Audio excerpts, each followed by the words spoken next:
Look at this delicious little meal. Not hard to make. Oh, I think I pulled that off in about 25 minutes. Folks, give this a try. You're gonna love it. Now, folks, I would like to say before we get busy cooking this delicious little goodie up, go ahead, take a look right underneath this. In the description box, you're going to see my links. So later on, when you want to know how to find my recipes and other good things that I produce, the links are right there. Thank you. All right. I was getting everything ready to do another one of my just a weeknight meal, and I thought, you know, why don't I just set up the camera? And so right now I've just set up the camera. This is the way I normally cook, get setup method going. And I'm getting ready to do my thing. Now I've got some beef patties here. These are the pre-made beef patties, but they're good ones. They're Angus patties. I decided I'll do something that's kind of like Salisbury steak. All right, so that's what I'm going to do here. It's not an exact Salisbury steak, but it's going to be a good thing because I'm using good ingredients, and I'm going to use good techniques. So good ingredients, good techniques equal good food. All right, so I've got some steaks, a little wine, some seasonings here, black pepper or some seasoned pepper, some salt, peanut oil to cook the steak in. I got some farfalle here. This is the bow tie pasta. Some mushrooms, because I didn't have any fresh, I used this one. And I've also got an onion. I don't need all of it, just a little bit. So it's going to be delicious. I'm waiting for water to come to a boil, and as soon as it does, I can get on with cooking the meat. But I want the pasta to get started first. I'm going to use half of this, and this is a 12-ounce box, so I'll be using 6 ounces of bow tie. I'll measure that in a minute. The onion, need to take care of it real quick. I'm just going to take this and half it, and then use a part of it for slivered onions, okay? And those are going to then be cooked up after the steak, along with the mushrooms.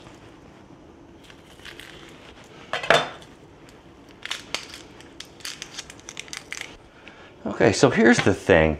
You know, I'm not working from a recipe. I normally don't. When I just get in the kitchen to do some cooking, that's all I'm looking to do is just cook some food up. And so while I'm looking to mimic a Salisbury steak, there is no written recipe here. Now I need a little bit of this onion, so.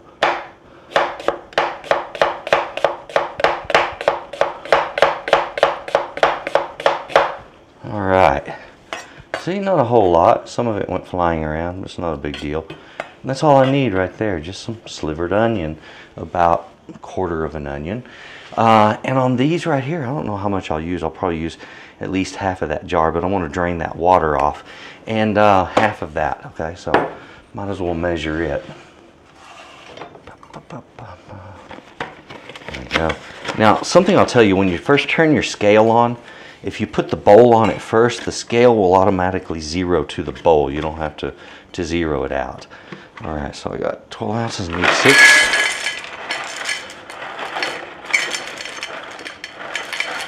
I'm making a little bit of a mess, aren't I? There we go, 6 ounces. You know, doing stuff like this ain't that hard.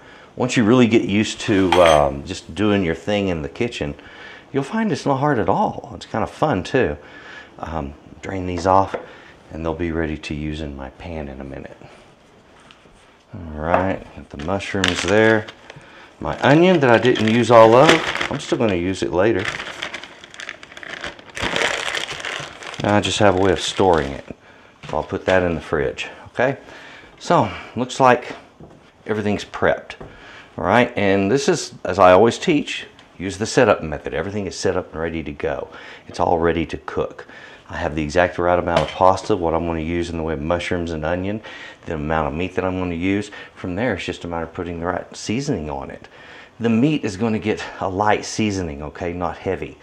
It has been sitting here thawing for, about 30 minutes. So the patties are like semi-frozen. I think down here they are still frozen. Yeah, probably stuck together. Yeah, there we go. So nothing pretty here. Looks like a little freezer burn there. And nothing that will be destructive to what I'm making here. All right, so it needs a little bit of some salt, right? And I want to do these the exact same way I would salt any steak. After all, the dish I'm mimicking here is called what? Salisbury steak. Pardon me as I get the meat off of my hand.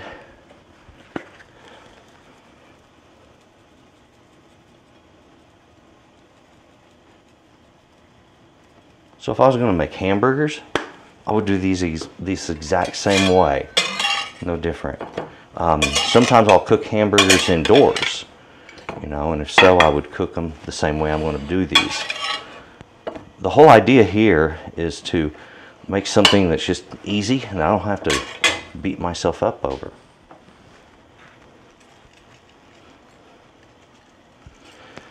Now, the only other place I want to use salt is a little salt in the water for the pasta. And I'll say this, something else I could put in this dish would be some onion or garlic powder. I'm not going to use it because I'm really not targeting those flavors tonight. It's going to be a very clean, simple, easy dish to make and without too complicated of a flavor. Sometimes keeping the flavor simple really works. So give it a try. All right. I'm waiting for the water to come to a boil. It looks like it's just now starting to break boil. All right, there you go, a little better view. Yeah, it's just starting to boil here. So this pan, I'm going to begin heating it. There we are. So I need to heat this so it's a searing temperature, and I've showed you that before. I put water in it. If it dances around, rolls around, and doesn't sizzle out quickly, then it's ready. But if your water sizzles out pretty quick, it's still heating. This, a little bit of salt. You get a little bit of a reaction there. Pour my pasta in. I'm going to tell you something, when you're putting pasta in water, the stuff is going to stick. So stir it a couple of times, all right? Now, it sizzled off way too quick. That's got about another minute and a half of heat time going on. This back here, it's coming up to a boil again. Give it a stir so it doesn't stick. All right, it's easy enough, isn't it? Now if you notice, always heat that pan dry. Never put the oil in it and heat it dry. The oil will actually lubricate better if it goes into a hot pan. If you heat the oil in the pan, it breaks down some of the lubricating properties as it's heating up. All right, so keep the oil cool until the very last minute and you get the best properties of it, okay? So I'm figuring probably 4 minutes per side on the meat. It's not going to matter. And then as soon as it's got a good caramelization on the outside of the meat and it looks like I'm ready to go with it, I'm going to pull the meat out. I'm going to set it on that plate over there, and then we're going to start making our gravy, and that's when the onions go in. We'll caramelize those, and then I'll put in the mushrooms and get those starting to heat up. And as soon as they do, we're going to break that fond using the wine I have here. I don't know how much of that wine I'm going to use. I just got plenty of it out to use. All right, and I'm using a Chardonnay. So if you're curious what I'm using, it doesn't matter. Use any wine you want for this. It'll work okay. There it is. See how that's responding? How that's behaving? That water's just kind of dancing around in there. That's what we want. Yeah. That's when your pan is ready to do some good work, and you'll get good caramelization on the outside of your meat if it does that. All right.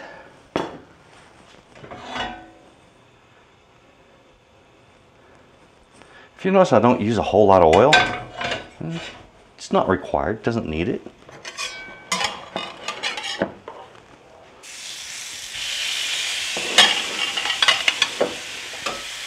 I've never made this before, so we're doing this together, folks. Ain't that fun?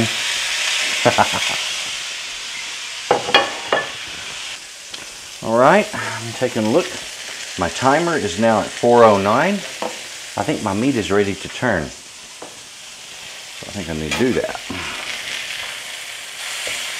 Now that it's not burnt, excuse me, the caramelized meat in the bottom of the pan, that's golden.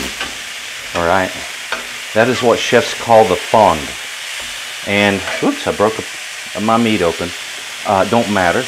Here's the thing, that fond is just massive amounts of flavor. That's built-in flavor for the sauce. So it's not something that you want to avoid, it's something you're looking for. All right, right down in there. Still got our time running here. That's coming right along.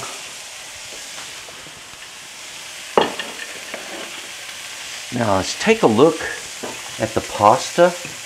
Remember, it started a few minutes before the rest. I'm trying to spear one so I can get it out of there. I want to bite into it as soon as it cools.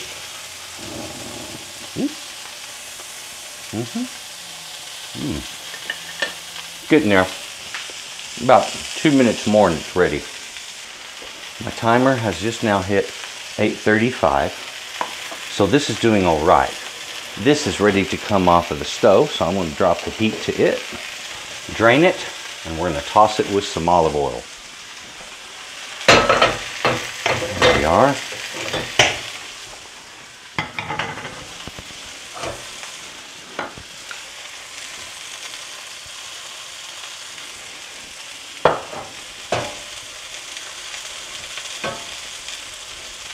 That pasta will absorb the olive oil. Looky there. And it will taste fantastic as a result. All right, this one's just for me. Extra delicious. Now, I'm feeling for doneness. These are firm, and they are ready to come off of here. Remember, they're going to keep cooking for just a little bit, especially being that I'm stacking them. All right, get that out of my way. This pan I need. Oh yeah. Right there.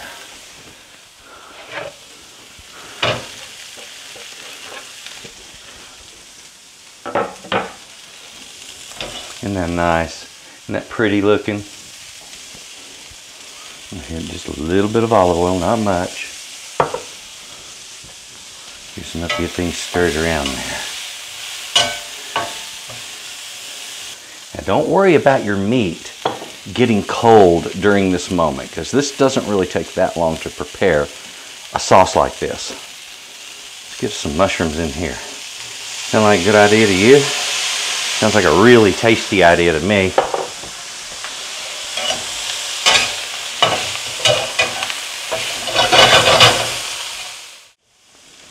That is looking beautiful right there.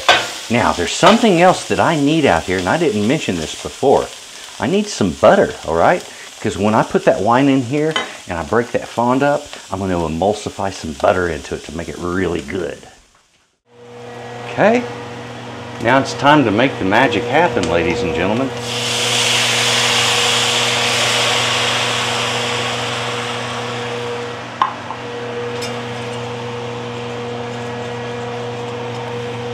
Start putting your butter in and working that around.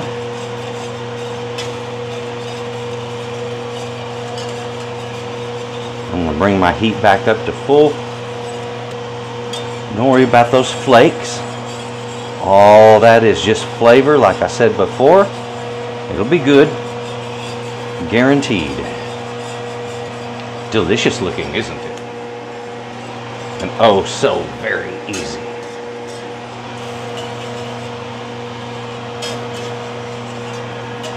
Okay, and that's all of the butter. And that was about, close to a half a stick to a cup of wine. I used about a quarter of an onion on the thin sliced onion, and a little more than a half a bottle of the mushrooms, and I could have put more of those in there. But this time, this is the way I did it. Okay, I'm going to give this just a moment to sit here and cook. All right, back up and running.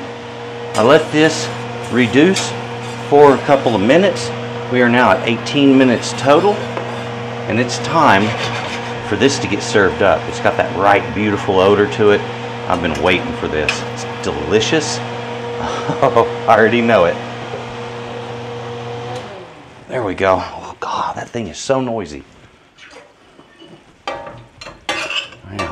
You know, you hit the pasta with a little bit of oil, and the minute you want to spoon it out, it comes apart really easy for you, like that. Isn't that really cool, the way that worked out? All right, so now I just need a piece of that meat right up on there, kind of at a nice little angle. All right, get some sauce going on here. Now, something I want to do, get this out of my way. Put my sauce down to one side. There we go. There. So now I've got more like a nice gravy down on my plate. There we go. It's not perfect or beautiful, but hey, it's dinner. I'm looking forward to it. All right, now for the moment of truth. Is it delicious? Oh man.